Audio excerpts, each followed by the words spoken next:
A paz do Senhor, meus irmãos.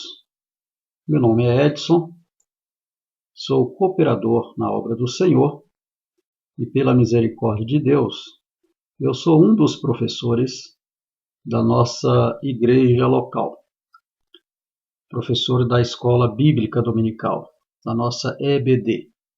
Muito bem, nesta oportunidade nós vamos estar estudando a nossa lição de número 5, onde se trata da identidade do Espírito Santo. Nossa lição de número 5, onde trata da identidade do Espírito Santo. Muito bem. O nosso textuário nos diz: não sabeis vós que sois templo de Deus e o Espírito Santo habita em vós? 1 Coríntios, no capítulo 3, versículo 16. A nossa verdade prática nos diz: cremos que o Espírito Santo é a terceira pessoa da Santíssima Trindade. E o Senhor e vivificador que convence o mundo do pecado, do juízo e da justiça. Regenera o pecador e que falou por meio dos profetas. Então, a nossa lição está centrada nessa regra de fé. Cremos que o Espírito Santo é a terceira pessoa da Santíssima Trindade. Isso nós já estudamos nas lições anteriores. Continuando aqui. O Senhor e vivificador, que convence o mundo do pecado, da justiça e do juízo. Regenera o pecador e que falou por meio dos profetas. O que é isso? Conhecemos a palavra de Deus, onde lá no Velho Testamento, o Espírito de Deus falava com os profetas em nome do Senhor. Então, toda vez lá no Antigo Testamento, quando os profetas falavam em nome do Senhor, eis que o Senhor, assim diz o Senhor, ali está falando o Espírito de Deus, o Espírito Santo, o próprio Deus, através do seu Espírito falava com os profetas para uma missão, na obra de Deus, na obra do Senhor, para falar com uma consulta de alguma pessoa, algum rei, alguma pessoa que buscava uma orientação para uma missão. Vimos muitos isso em guerras, quando um rei queria ir a uma guerra contra outro rei. Então sempre existia a consulta ao profeta. E lá o profeta falava em nome do Senhor. Então ali era o Espírito de Deus falando com o profeta através da profecia. E aí era o próprio Deus falando. Então nós vemos o Espírito Santo, como nas outras aulas anteriores, a gente sempre estava batendo na mesma tecla, que o Espírito Santo está desde o princípio. Então nós vemos aqui através dos profetas o Espírito de Deus falando, revelando-se para o homem. A nossa leitura bíblica, ela está no livro de João, o livro de João, no capítulo de número 14, versículo do do 15 ao 18 e o 26. Não vou ler, tá? Acredito que os amados irmãos que irá estar assistindo esse vídeo esteja de posse da sua revista da EBD, da nossa Escola Bíblica Dominical, porque aí vocês podem acompanhar, né, e tirar dúvidas, né, com base na própria revista. Então, eu vou pular esta passagem para a gente ganhar tempo. Quero já alertar os amados que do segundo, terceiro tópico da revista, da nossa leitura, aqui nos nossos slides, vai ter aí alguns erros de português pelo fato na hora que eu estava redigindo, deu um probleminha no teclado do computador e eu não consegui fazer a configuração no momento. Então os irmãos vão ver aí que muitas vezes na hora de eu estar lendo, eu vou estar lendo a letra I por E, né? E vai ter aí algumas coisas, C sem cedilha, alguns acentos, algumas frases não vai estar, porque o computador não configurou isso na hora. Isso vai acontecer do segundo tópico para frente, mas já vou estar alertando, porque infelizmente isso vai acontecer. Prometo para vocês que na próxima postagem aí de vídeo eu já esteja corrigido esse problema. Muito bem. Vamos adiante. A nossa introdução, vou estar lendo aqui, depois eu vou estar explicando o slide. A introdução nos diz o seguinte. A nossa introdução.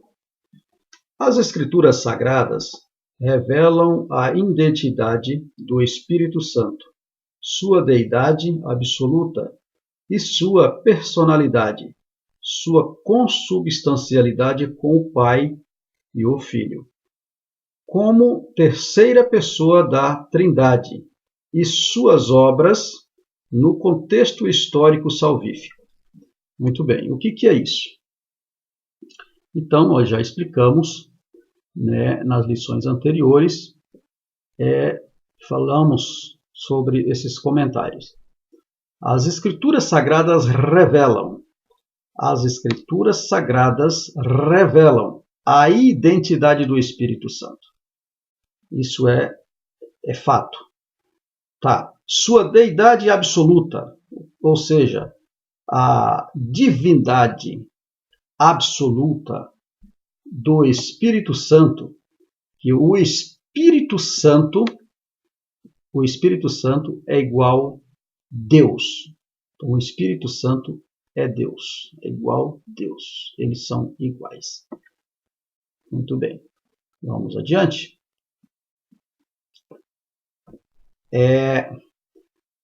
Então, sua deidade absoluta, o Espírito é igual Deus.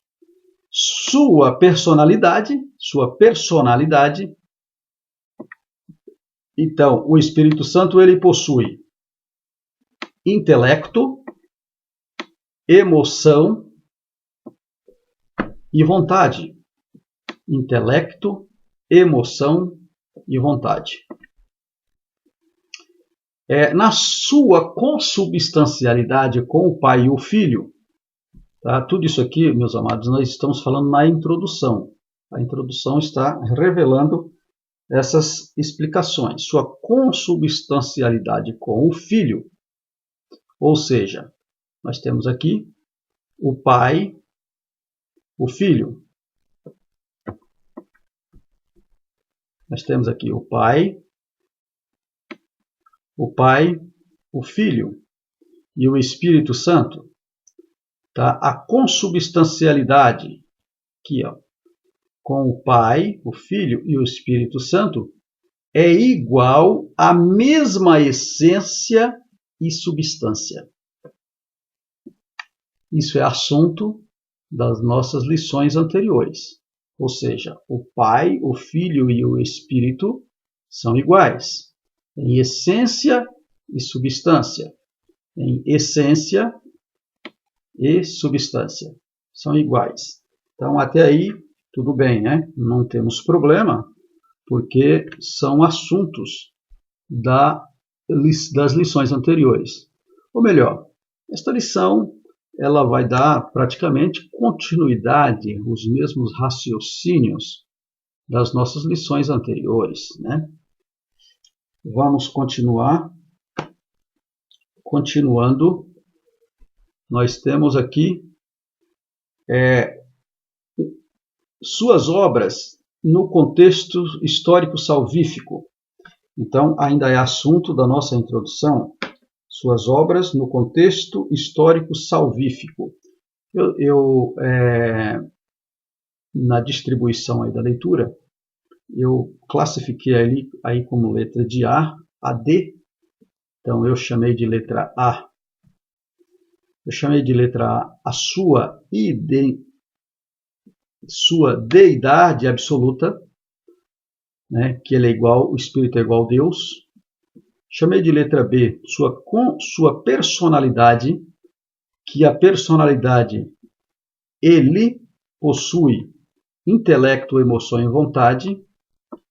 E chamei de letra C, sua consubstancialidade com o Pai e o Filho. Na sua consubstancialidade com o Pai e o Filho, o Pai e o Filho e o Espírito Santo, eles são iguais em mesma essência e substância. Isso aqui é uma revisão, tá? E na letra D, né? Na letra D, eu chamei aqui, na minha distribuição da leitura, suas obras no contexto histórico salvífico. Tá? Os irmãos aí, acompanhando com a sua revista, vai ver na nossa introdução essas qualidades. Então, o que é isso?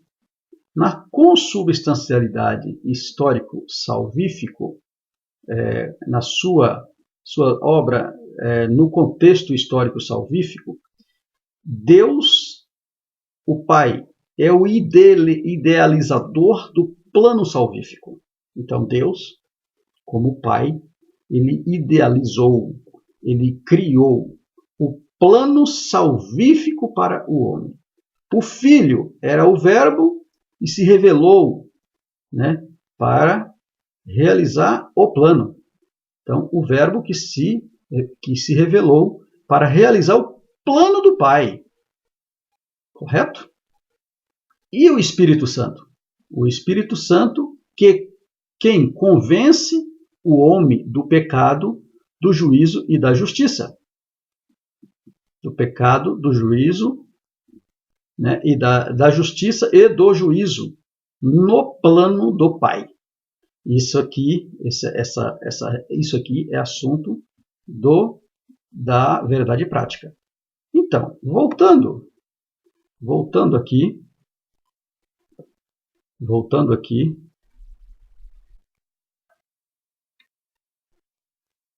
um minutinho, voltando aqui, muito bem, aqui,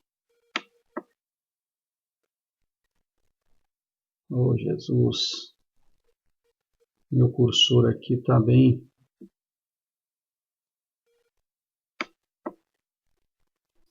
guarda um minutinho os irmãos, deixa eu voltar aqui devagarinho para explicar melhor isso aqui. Então, o Pai como idealizador, então o que acontece?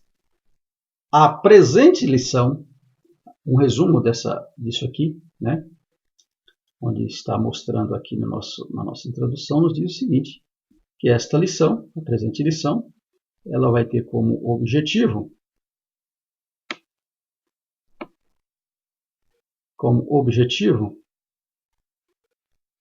explicar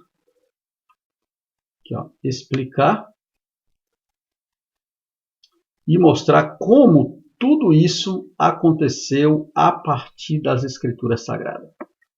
Então, toda essa explicação que nós acabamos de falar, nós vamos, ao longo da lição, perante a Bíblia, que é as Escrituras Sagradas, como isso aconteceu. Muito bem. Nosso primeiro tópico, aí fala sobre o Espírito Santo, tá? O Espírito Santo, nosso primeiro tópico. Nosso primeiro tópico, ele vai nos falar sobre a revelação divina, o esquecimento. Vamos estar explicando o que é isso. O que é isso? E o Espírito Santo e os primeiros cristãos. Então, no nosso primeiro tópico, nós temos 3 subtópicos: a revelação divina, o esquecimento, revelação divina, o esquecimento e o Espírito Santo e os primeiros cristãos. Muito bem. Vamos para nosso primeiro subtópico, a revelação divina. A Bíblia mostra que a revelação divina foi progressiva. Progressiva. Então, anote esse nome. Foi progressiva. Vamos ler. A revelação divina, a Bíblia mostra que a revelação divina foi progressiva. Como diz um dos pais da igreja no século IV, o Antigo Testamento manifestou claramente o Pai e obscuramente o Filho. O Novo manifestou o Filho e obscuramente indicou a divindade do Espírito Santo. Hoje, o Espírito habita entre nós e se dá mais claramente a conhecer. O que é isso, amados? Vamos para as nossas explicações aqui no slide. Muito bem. A Bíblia mostra o que é isso. Deus revela a humanidade. Deus se revela à humanidade. Tá? Nós lemos aí que no Antigo Testamento, manifestou claramente o Pai. O que é isso? Estamos aqui, ó. No Antigo Testamento, Deus manifestou claramente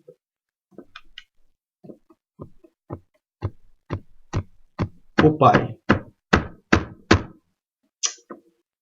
Meu cursor aqui também não está ajudando, viu?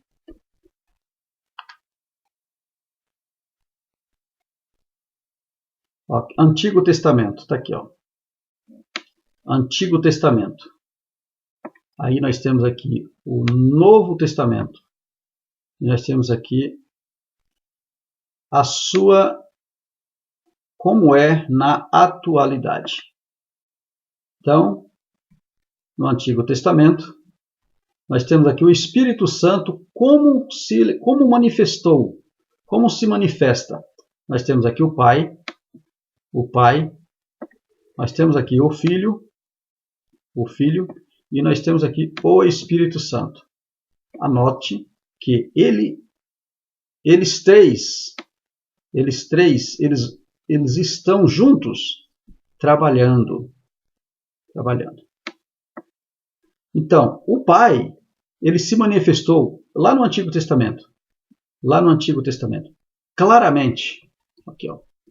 No Antigo Testamento. Ele se manifesta claramente o Pai. Claramente. O Pai. O Pai se manifesta claramente o Filho. E o Filho manifesta claramente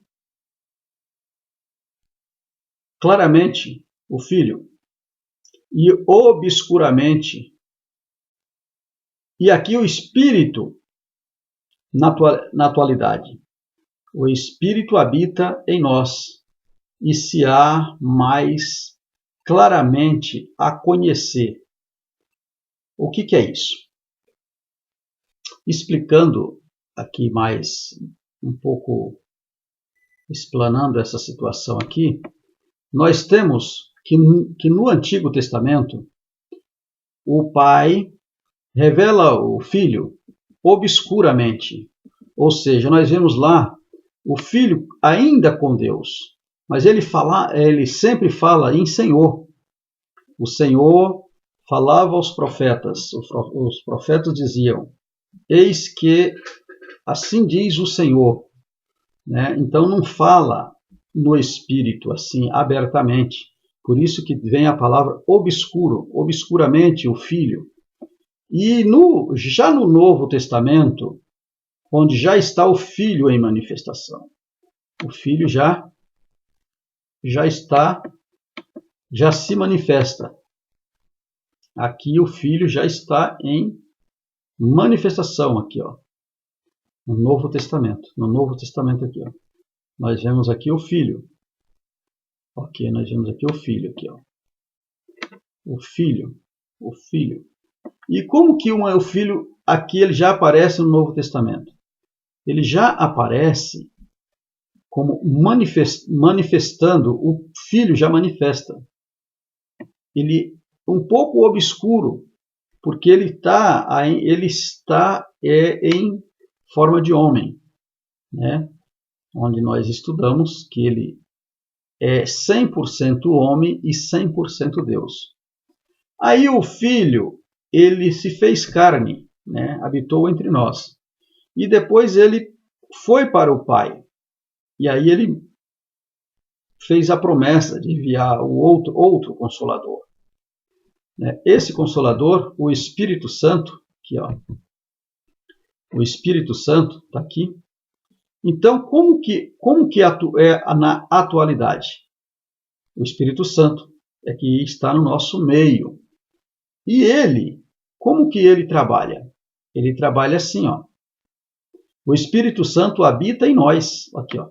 O Espírito Santo habita em nós e se dá mais claramente a conhecer. Basta buscá-lo intensamente. Entendeu, amados? Então, essa aqui é uma explicação. Parece confusa, né? Até eu, como professor, a explicação acaba parece meio que confusa esse processo aqui da explicação. Mas os irmãos podem entender. É uma sequência. Aí, voltando lá no início da lição, nós vemos que o Pai, o Filho e o Espírito Santo. A Bíblia diz que o Senhor Jesus, ele deu ordem ali no batismo, que deveríamos sermos batizados em nome do Pai, e do Filho e do Espírito Santo. Então, a consubstancialidade dos três, eles trabalham a mesma pessoa como um único em essência e substância. Muito bem, o que é isso? Todo esse conjunto, ele é isso aqui, ó. Ele é isso aqui, ó. Ele é isso. Todo esse conjunto, é isso aqui, ó. Jesus revelou o Pai. Ó. Jesus revelou o Pai. O Espírito Santo revelou o Filho. E o Filho faz promessa dizendo: rogarei ao Pai, e ele vos dará outro Consolador, para que fique convosco para sempre. Entendeu, amados? Que é isso aqui, ó. É isso aqui. Ó, acabei de explicar. Então, todo esse processo aqui, ó, ele foi se revelando até o Espírito Santo que habita em nós.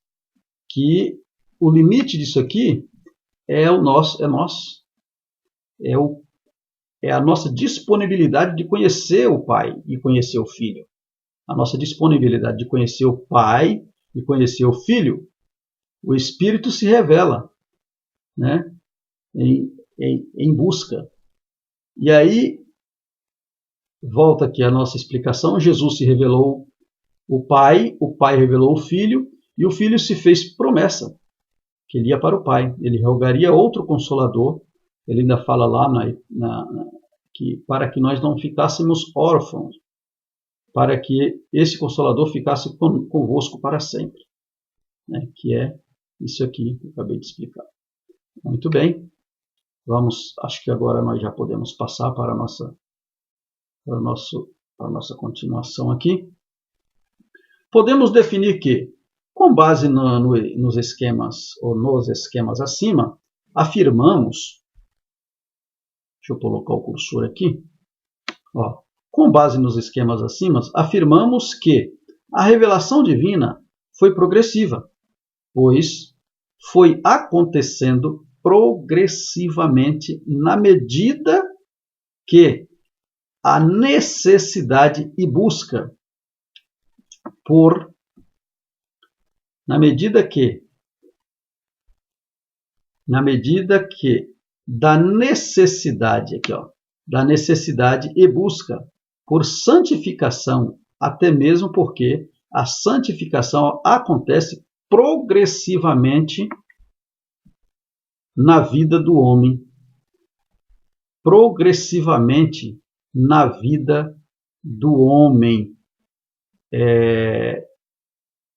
temente a Deus. O que é isso? Progressivamente. Afirmamos que a revelação divina foi progressiva. Foi progressiva pois foi acontecendo progressivamente na medida da necessidade e busca. O que é isso, irmãos? Na medida que nós necessitamos e buscamos por santificação, até mesmo porque a santificação acontece progressivamente. Na medida que nós buscamos, é que nós vamos nos santificando. E aí Deus vai se revelando através do Filho, né? O Espírito faz esse processo, né? À medida que nós buscamos, o Espírito Santo vai nos aperfeiçoando e nós vamos parecendo com Cristo, como ele diz lá, como o apóstolo Paulo fala na epístola, se não me falha a memória, aos Efésios, onde ele fala que nós temos que ser parecidos com Cristo. Em outro lugar ele diz que nós temos que ser imitadores de Cristo, imitadores dele, assim como ele é imitador de Cristo. Muito bem. Então vamos já passar para o nosso segundo subtópico. Nosso segundo subtópico está falando sobre o esquecimento. E o que é isso, o esquecimento? Vamos lermos aqui.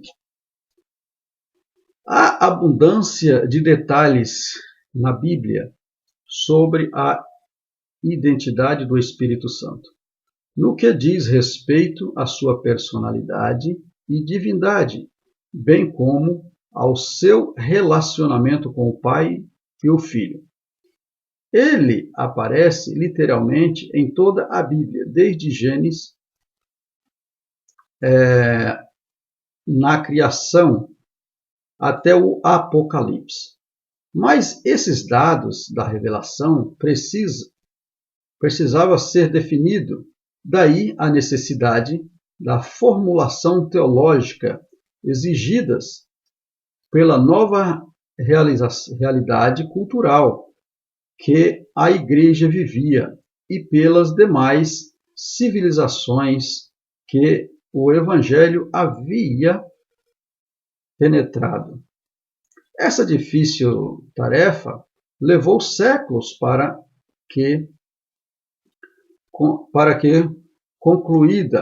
ser concluída, e as várias tentativas resultaram também em heresias. Muito bem. O que é isso? Vamos explicarmos aqui no nosso slide. Houve esquecimento sobre a doutrina do Espírito Santo? Fiz uma pergunta. Houve esquecimento sobre a doutrina do Espírito Santo? Houve esquecimento? Aí, a minha resposta aqui, e os irmãos de posse da sua revista, né, extraindo da Bíblia, extraindo da revista, nós vamos dizer que não, de maneira nenhuma, de maneira nenhuma. O problema foi o seguinte: durante décadas, não houve uma formulação doutrinária acerca da pessoa do Espírito Santo, simplesmente porque não havia necessidade. Simplesmente porque não havia necessidade. Vamos ler na revista? O que o comentarista aqui ele falou? Olha aqui, ó. Olha aqui, ó. Na abundância de detalhes na Bíblia sobre a identidade do Espírito Santo, no que diz respeito à sua personalidade e divindade, bem como seu relacionamento com o Pai e o Filho. Ele aparece literalmente em toda a Bíblia, desde o Gênesis ao Apocalipse. Nesses dados da revelação, precisamente, precisava ser definidos. Daí a necessidade de formulação. Daí a necessidade de formulações teológicas exigidas pela nova realidade cultural em que as igrejas viviam e pelas demais civilizações em que o Evangelho havia penetrado. O que é isso que eu acabei de explicar?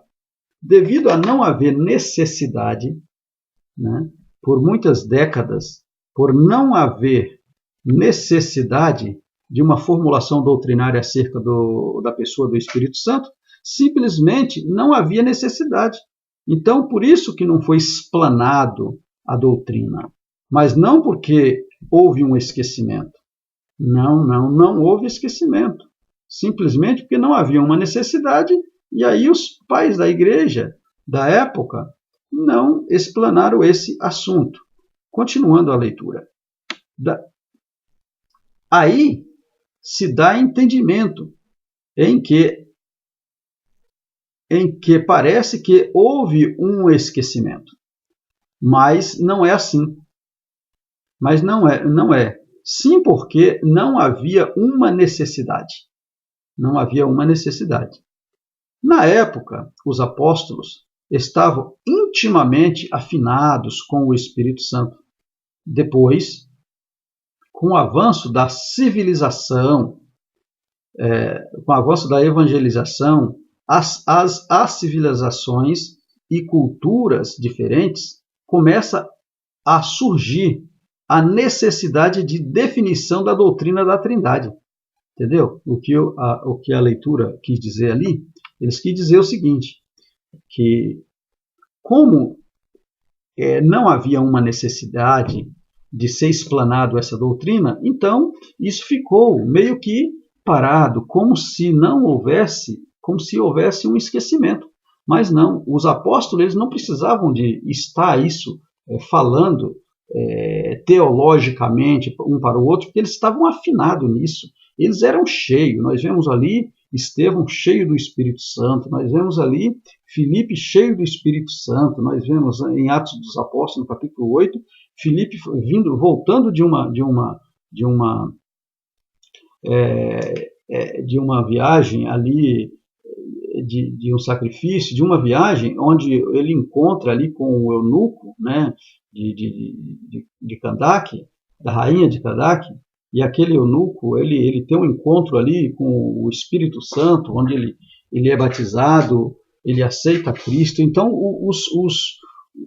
os discípulos, eles eram cheios do Espírito Santo. Então, não precisava desse negócio, dessa doutrina, de ser ensinado. Por esse motivo, não existia essa doutrina. Então, com o avanço da evangelização, né, no mundo, né, e foi até um mandamento de Jesus, né, que esse evangelho seria pregado nos quatro cantos, em Samaria e até os confins da terra, né? Então, com esse avanço, e também para outras culturas e civilizações, Então aí começaram a surgir a necessidade de uma definição doutrinária. Essa definição doutrinária se deu por necessidade.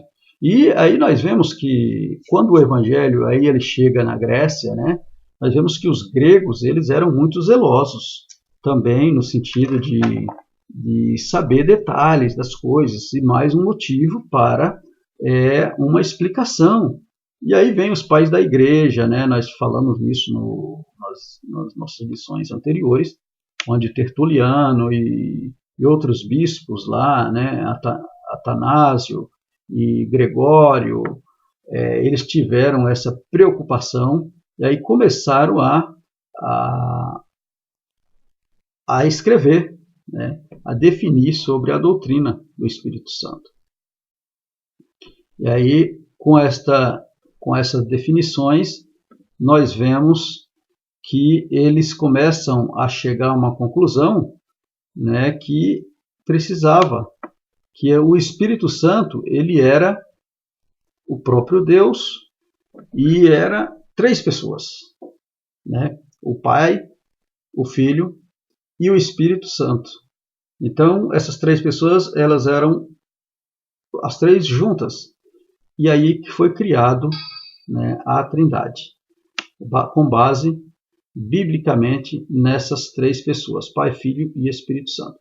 E também por causa das heresias, né? Aí com a doutrina do Espírito Santo começou a surgir várias heresias. Começou a surgir aqui várias heresias.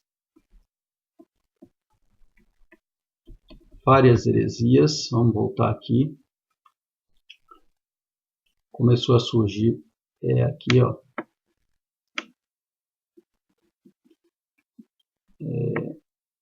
Voltando aqui, ó. Meu cursor aqui tá só graça. Meu cursor tá muito ruim.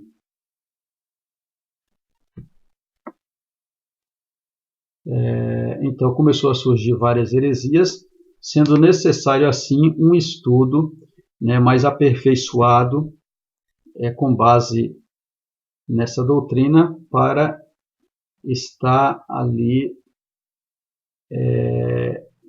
colocando os hereges nos seus devidos lugares.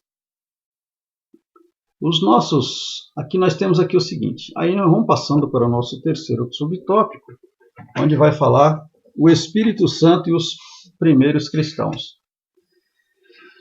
O Espírito Santo e os primeiros cristãos. Os chamados pais da igreja, por volta de meados do século II e III, esses homens se juntaram para defender a fé cristã e estabeleceram, de uma vez por todas, a doutrina da Santíssima Trindade. Os chamados pais capadócios, juntos com Atanásio, bispo da igreja na época, juntaram para defender a termologia da Trindade, ou seja, da palavra Trindade, recebendo de Deus a autoridade revelada para enfrentar lideranças de heresias contrárias da época, ou seja, as heresias que contrariavam.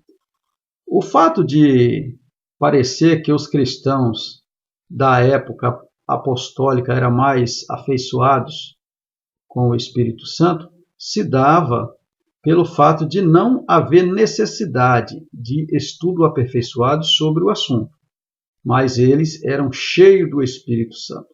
Recebiam de Deus a autoridade para tão grande tarefa, tão grande revelação, a Trindade. Eles receberam de Deus, né, a autoridade para essa organização, né, onde nós vemos lá, estudamos aí nas lições anteriores, e especificamente na passada, ali no Concílio de Nicéia, onde foram aí determinado aí, né, a doutrina da Trindade. E aí, uma vez por todas, foi firmada aí a doutrina da Trindade.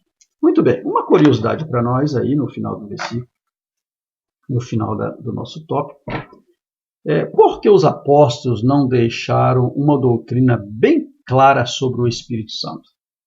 Isso foi uma curiosidade que eu escrevi aí, né, buscando aí no entendimento da leitura. Eu busquei essa pergunta, né? E, né, com base nessa pergunta, eu extraí aqui duas respostas. E eu disse o seguinte, simplesmente respondendo o que nós já falamos. Vamos falar aqui. Então, na nossa primeira resposta aqui, nós temos aqui, não havia necessidade. Primeira resposta, aqui, ó. Por que os apóstolos não deixaram uma doutrina bem clara sobre o Espírito Santo? Acabei de falar, anterior. Não havia necessidade, pois eles conheciam essa verdade. Foi-lhes revelado diretamente pelo Senhor Jesus. Então, eles não havia necessidade, pois eles conheciam essa verdade. Eles eram cheios do Espírito Santo. E foi-lhes revelado diretamente por Jesus. Foi-lhes revelado diretamente por o Senhor Jesus. Outro fato, a outra segunda resposta que eu fiz aqui, pelo fato de ser necessário o uso da fé, né, para acreditar na pessoa do Espírito Santo, temos que viver, temos que servir a Deus por fé e não por vista. Então, uma outra resposta para isso é que, pelo fato de ser necessário o uso da fé, né, porque o ser cristão, nós temos que viver esta fé, né, para acreditar na pessoa do Espírito Santo, temos que servir a Deus por fé e não por vista. Ou seja, não precisamos ver, nós temos que ter fé para crer. E é bem-aventurado. Nós vemos que o Senhor Jesus, né, na sua ressurreição, quando ele aparece ali aos discípulos, né, ele foi ter lá com os discípulos, e Tomé, quando ele estava lá, quando ele chegou, Tomé não estava, e foi falado para Tomé, Tomé disse que não acreditava, né, a não ser que ele visse, né, os cravos. E aí ele aparece para Tomé numa outra oportunidade, mostra para Tomé que os outros creram e foram bem-aventurados, porque eles creram e não sem ver. E Tomé ali precisava estar vendo para crer. Então é bem-aventurado. Então nós servimos a Cristo por fé e não por vista. Muito bem. Com essas explicações, nós terminamos aqui o nosso primeiro tópico e vamos para o nosso segundo subtópico, onde se trata dos atributos da divindade. Eu vou ser um pouco mais rápido aqui nessa explicação, porque é bem clara, né? Os atributos de Deus, né? Os atributos da divindade, do Espírito Santo, à luz da Bíblia, né? À luz da Bíblia. E nós temos novamente aí três subtópicos, onde fala a divindade declarada, a divindade revelada e obras divinas. A nossa divindade declarada nos diz o seguinte: o Espírito Santo é chamado de Senhor nas Escrituras Sagradas. Ora, o Senhor é o Espírito. 1 Coríntios, capítulo 3, versículo 17. Porque ele é Deus. Ele é Espírito, porque ele é Deus. Né? Então, essa é uma primeira explicação. É Espírito porque ele é o próprio Deus. O Espírito, segundo os Coríntios, ora, o Senhor é Deus. Ora, o Senhor é o Espírito, segundo os Coríntios, capítulo 3, versículo 17, porque ele é Deus. Então, é uma afirmação. O item B, que escrevi aí na nossa explicação, em toda a Bíblia nos deixa claro, que o Espírito Santo é o próprio Deus. O apóstolo Pedro, quando recebeu Ananias e Safira, ele declara que eles não mentiram ou não mentiu ao Espírito Santo. Entendeu? Pois não mentisse a homens. Ele declara, olha, o apóstolo Pedro, quando repreendeu Ananias e Safira, ele declara que eles quem? Ananias e Safira, não mentiu, ou seja, não mentiu ao Espírito Santo. Ou seja, pois não mentisse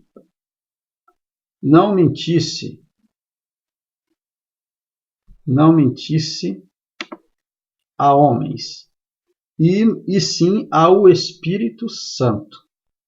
E sim ao Espírito Santo. Vamos ler juntos, para a gente não errar. Atos dos Apóstolos, capítulo de número 5. Atos dos Apóstolos, capítulo de número 5 e o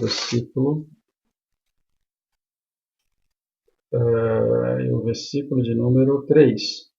Então disse Pedro a Ananias, por que encheu Satanás teu coração para que mentisse ao Espírito Santo, reservando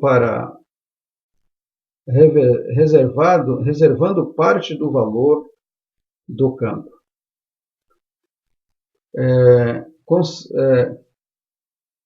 Conservando-o, porventura, não seria teu? E vendido não teria em teu poder? Como, pois, assentasse no coração este desígnio?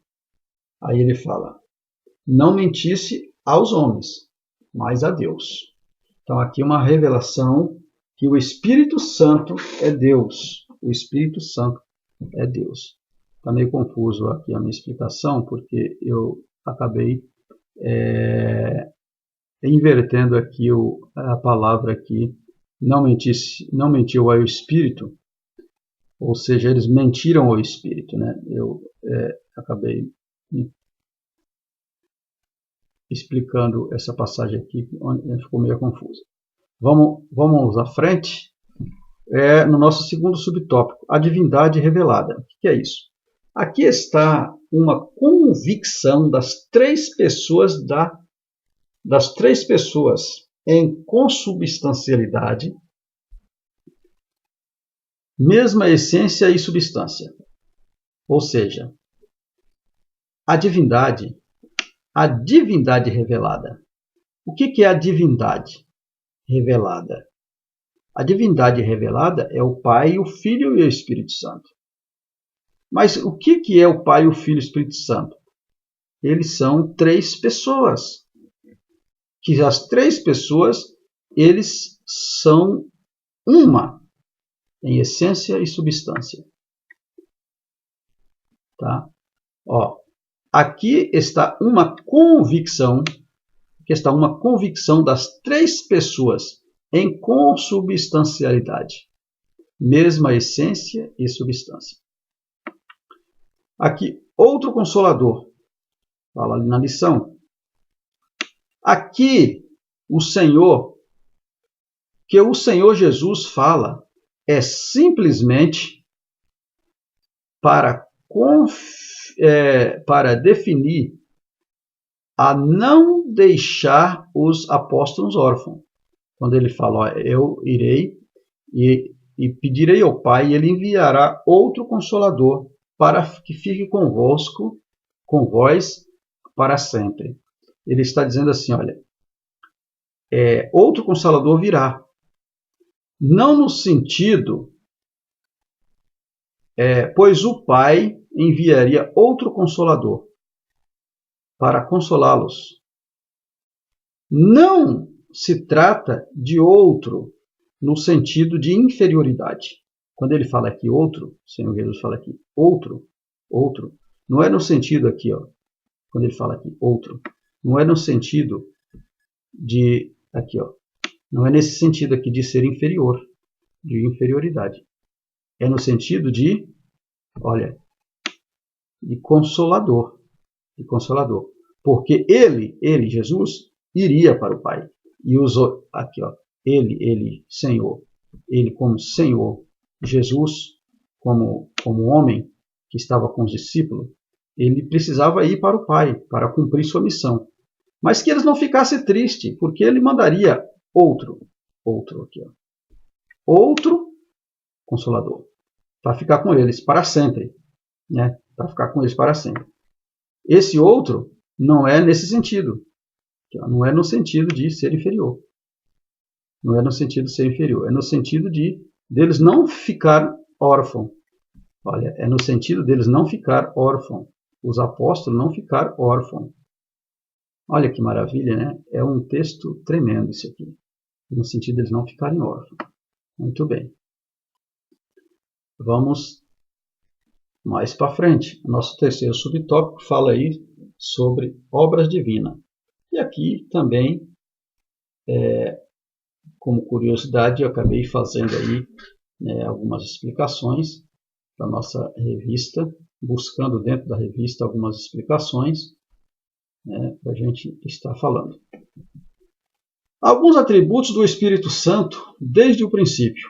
Alguns atributos do Espírito Santo desde o princípio. Então, desde o princípio, fala sobre a divindade do Espírito Santo, é vista não apenas na declaração direta das Escrituras, nem somente pelo relacionamento com o Pai e o Filho, mas também nas obras de Deus. Então, é uma confirmação isso aqui. Tá? A divindade do Espírito Santo é vista não apenas na declaração direta das Escrituras, nem somente pelo relacionamento com o Pai e o Filho, mas também nas obras de Deus. Então, a divindade ela é vista nas obras de Deus, não só com substancialidade, mas vista na obra de Deus. E aí nós vemos aí alguns exemplos bíblicos que nós vamos estar falando. Outra confirmação, no plano regenerador do homem, pois depois da queda, olha, a divindade foi vista no plano regenerador depois da queda. Foi a divindade, né? A divindade é a divindade do Espírito Santo, junto com o Pai que criou esse plano. Outra afirmação, o Espírito Santo tem que ser adorado, viu, amados? Tem que ser adorado, assim como o Pai e o Filho. Assim como nós adoramos o Pai e o Filho, o Espírito Santo tem que ser adorado, porque ele faz parte, ele é a pessoa, uma das pessoas da Santíssima Trindade. E é ele que nos consola, é ele que nos faz este papel aí de nos regenerar, de nos preparar para o encontro com o Pai, para relacionarmos com o Pai. E o Espírito Santo é que faz esse processo. Muito bem. Voltando aqui. Também, o Espírito Santo sempre esteve presente com o Pai e o Filho. Aqui eu disse que alguns atributos do Espírito Santo desde o princípio, né? E eu mostrei lá. E aqui eu estou falando o Espírito Santo, né? O Espírito Santo sempre esteve com o Pai e o Filho. Vamos ver? Na criação, do universo e do ser humano, Gênesis, no capítulo 1, versículo 2, na parte B, está escrito lá que as águas, né, pairavam sobre a face da terra. Né? As águas pairavam sobre a face da terra. O Espírito pairava sobre a face das águas, sobre a face da terra. No Salmo 104, versículo 30, nos diz: renova a face da terra. Renova a face da terra. Tá? Jesus, né? Jesus gerou Jesus. O Espírito Santo ele gerou Jesus. Está em Mateus capítulo 1, versículo 20. Lucas capítulo 35. Também o Espírito Santo ressuscitou dentre os mortos. Dentre os mortos. 1 Pedro capítulo 3, versículo 14. E ressuscitará os fiéis. Romanos 8, versículo 11. Né? Glória a Deus. Bendito seja o nome do Senhor. Então, essa é o Espírito Santo. Esse é o Espírito Santo, né? Na explicação, sempre esteve presente com o Pai e o Filho, atuando nessas áreas. O nosso terceiro subtópico nos vai falar dos atributos da divindade. Também temos aí nesse tópico, terceiro tópico, atributos da divindade, nós temos 2 subtópicos apenas, onde vai tratar do assunto da incomunicável, alguns atributos incomunicáveis e alguns atributos comunicáveis. Comunicáveis.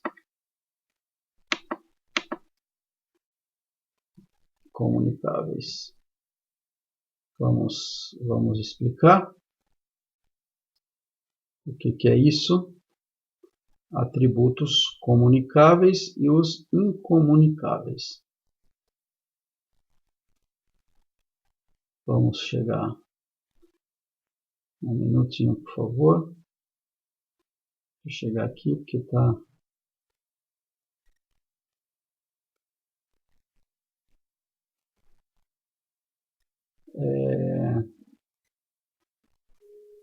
Minuto.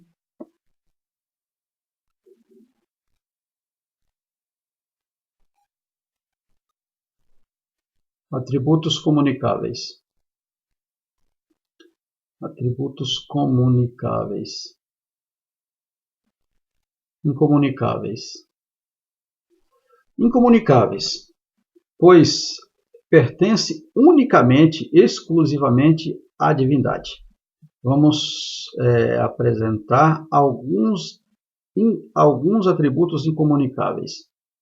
Aqui vocês começam a ter aí um problema aí, que eu expliquei no início da nossa aula, um problema de português, né? Porque eu tive problema no cursor aqui da máquina, e aí não está faltando alguns acentos. Muito bem, vamos adiante. O Espírito Santo é onipotente. Então, por que incomunicável? Porque onipotência é só Deus, através do Espírito. O Espírito é só o Pai, o Filho e o Espírito. Só esses pode ser onipotente. E por isso que eu disse aqui, vamos aqui estar explicando apenas alguns. Onipotente, Romanos capítulo 15, versículo 19, diz assim: e a fonte do poder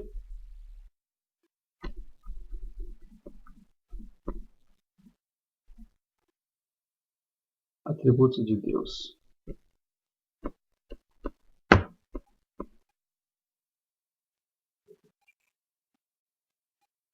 Aqui, ó.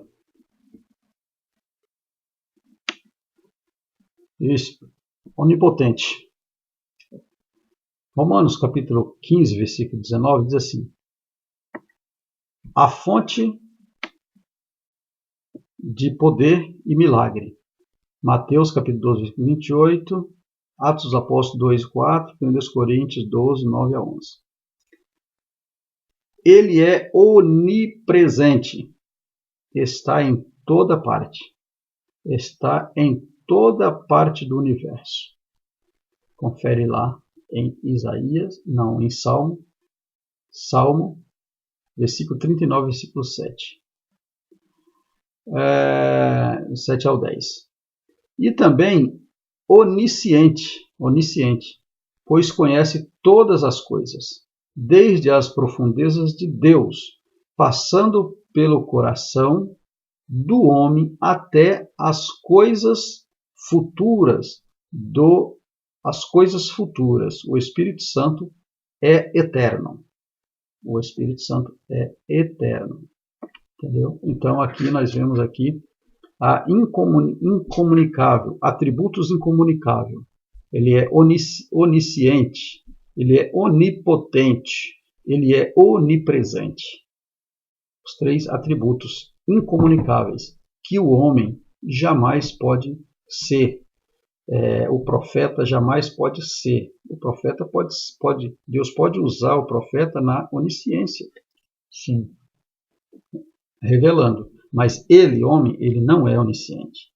Ele, homem, ele não é onipotente. Ele, homem, ele não é onipresente. Então, esses atributos só pertencem ao Pai, ao Filho e ao Espírito Santo. Por isso que são atributos incomunicáveis. Agora vamos aos atributos comunicáveis. Os comunicáveis, no nosso segundo tópico, explica o seguinte. A santidade de Deus é um atributo mais solenizado. A santidade de Deus é um atributo mais solenizado nas Escrituras. Isaías capítulo 6, versículo 3 e Apocalipse capítulo 15, versículo 4. Santo, por quê? Deus disse, sede santo porque eu sou santo. Isso aqui está em Levítico capítulo 11, versículo 44. E Hebreus capítulo 10, versículo 14.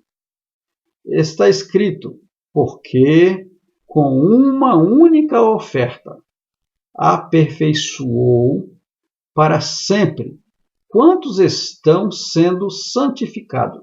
Então, isso aqui, amados, esse atributo é um atributo de santificação, santidade. Olha, ser santo, santidade de Deus, nós temos que ser santo, porque ele diz, sede santo, porque eu sou santo. Eu sou santo. Então, isso nós podemos ser, porque nós temos que, a cada dia, nós temos que estar sempre sendo santificado. Santificado. Aqui faz menção ao sacrifício do Senhor para salvação do pecador. Salvação do pecador.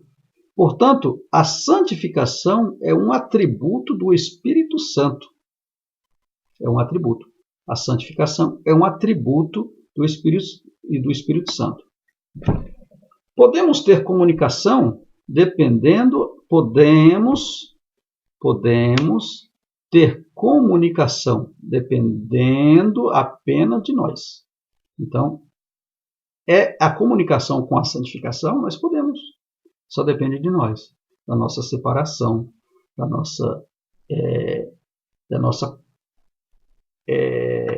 nosso envolvimento com o Pai, com o Filho, para que o Espírito faça esse trabalhar nas nossas vidas. E o Espírito Santo não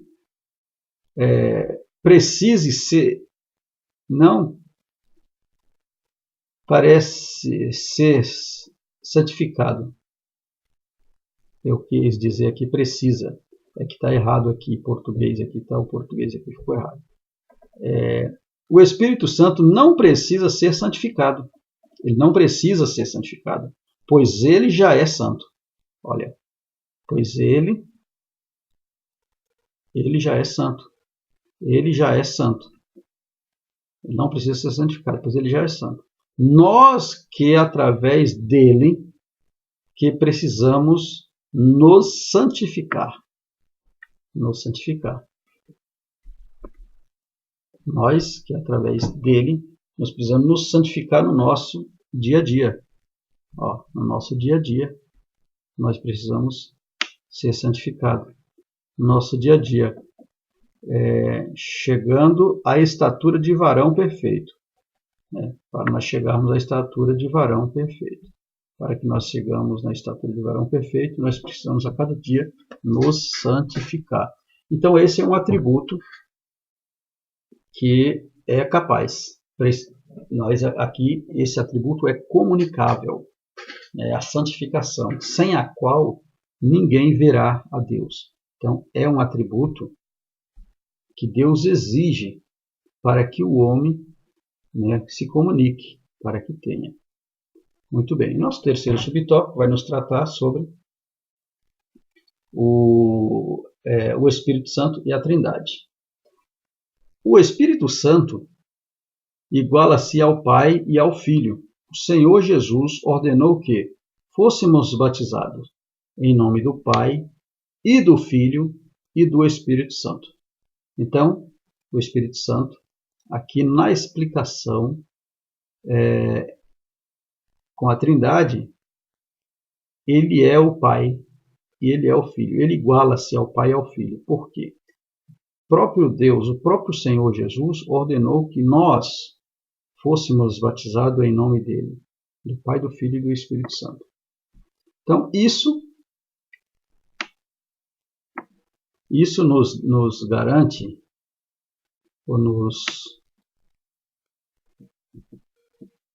isso é um objeto de fé para todos que crê, pois somos batizados em seu nome.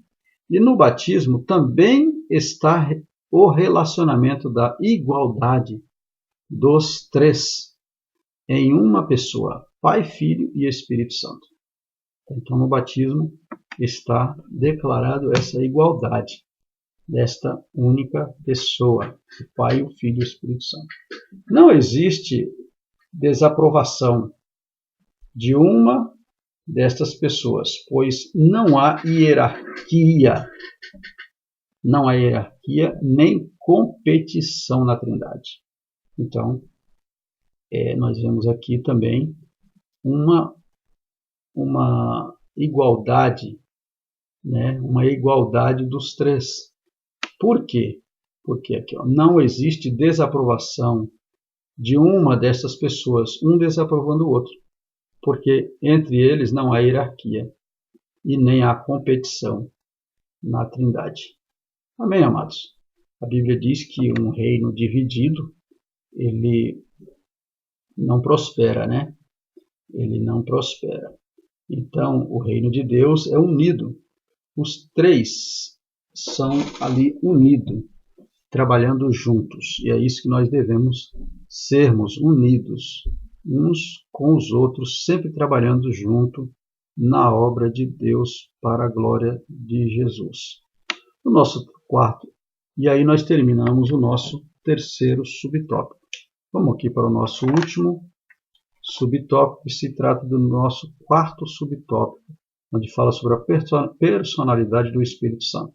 Esse subtópico aqui praticamente está explicando lá na nossa introdução da nossa lição. Mas vamos falar aqui. A faculdade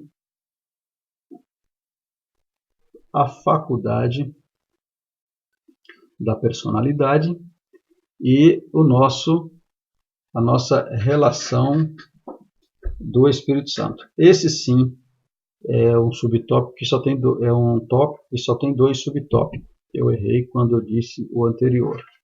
E sim esse. Vamos adiante. O primeiro subtópico nos diz o seguinte: as faculdades da personalidade. Podemos ver a personalidade do Espírito Santo em toda a Bíblia.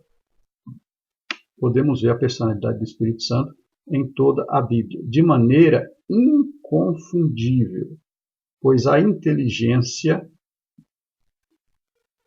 o seguia desde o princípio, como devemos ver. Olha, no intelecto, pois ele penetra todas as coisas. 1 Coríntios, capítulo 2, versículo 11. Outra personalidade, sensibilidade. Romanos, capítulo 15, versículo 30, o apóstolo Paulo diz assim, olha, pede oração convosco, o amor do Espírito Santo. Aí ele continua falando. Na inteligência. Romanos, no capítulo 8 de Romanos, diz o seguinte, eu não mencionei o versículo, aqui, e aquele que sonda a mente, né, está aqui também a onisciência de Deus. Nesse versículo está aqui a onisciência de Deus. Deixa eu ver qual é o versículo para eu estar colocando aqui. Romanos, no capítulo de número 8. Romanos, capítulo de número 8. E o versículo de número... Não encontro aqui, mas tudo bem. Vamos adiante. Vamos adiante. O nosso subtópico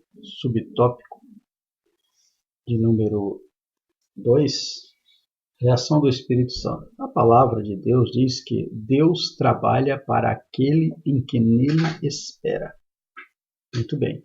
O Espírito Santo, através da obediência do homem, sendo Deus, reage a favor do homem, em concordância do Pai, Filho e Espírito.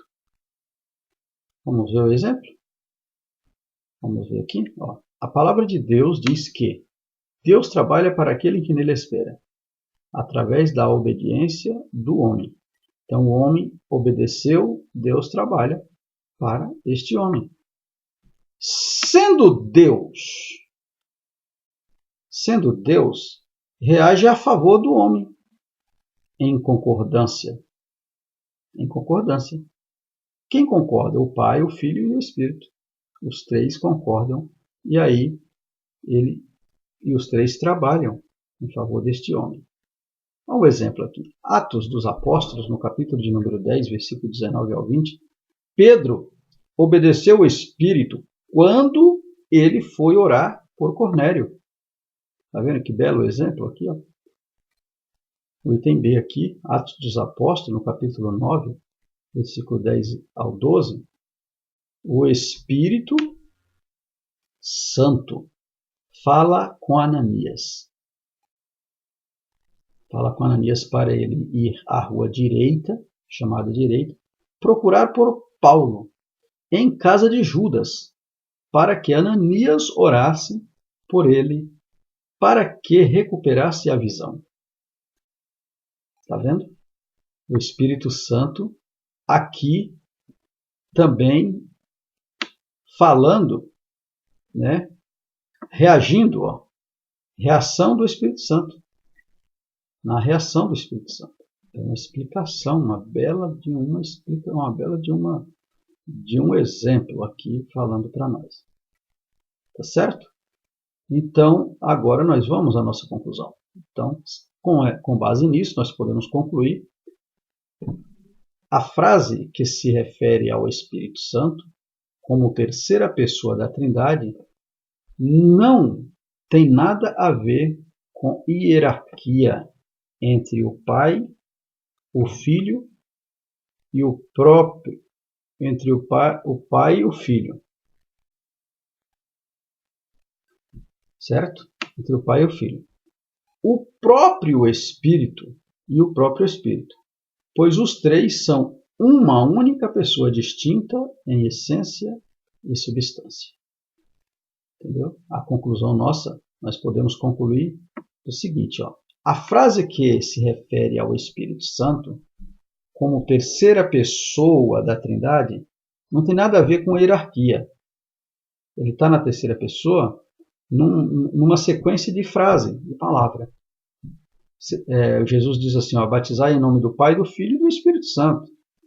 Então, não tem nada a ver porque ele está na terceira pessoa, não tem nada a ver em relação à hierarquia, como eu expliquei anteriormente, porque não há hierarquia entre o Pai, o Filho e o Espírito Santo e muito menos competição. Tá certo? E muito menos competição. Aí, entre o Pai, o Filho e o Espírito Santo, o próprio Espírito Santo, pois eles são três.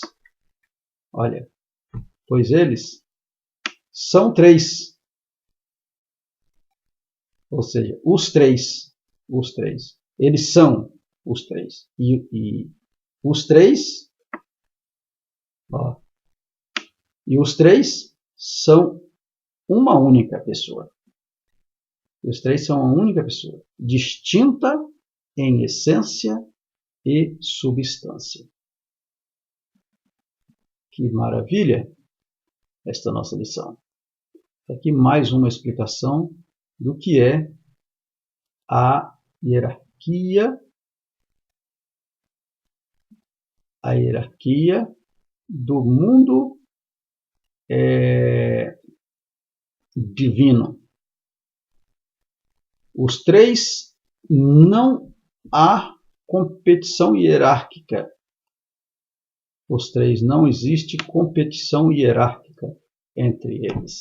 Trabalham juntos em uma única substância. Amém, amados? Foi bênção para você esta aula? Ajude a gente clicando aí no nosso joinha, dá um joinha e assim nós vamos desenvolvendo esse trabalho. A nossa próxima aula vamos estar trabalhando melhor aí para estar melhorando aí na nossa redação e também na disposição aí há mais tempo aí para vocês consultarem aí a revista, né? Aí há tempo para ministrarem nas aulas aí da escola do domingo, né? Isso é muito bom para termos uma melhor introdução, um melhor entendimento, né? Espero que vocês possam aproveitar bastante aí essa explicação. Não é muito fácil, né? Porque se trata de um tema onde é muito discutido nos últimos tempos. Para nós cristãos é fácil, né? Nós entendemos. Mas o mundo não é assim.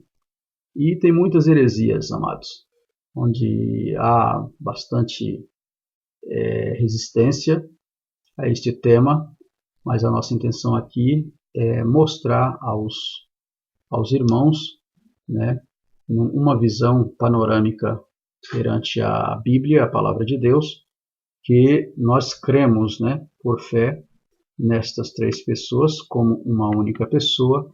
O Pai, o Filho e o Espírito Santo se trata da mesma pessoa, né, e os três trabalham junto.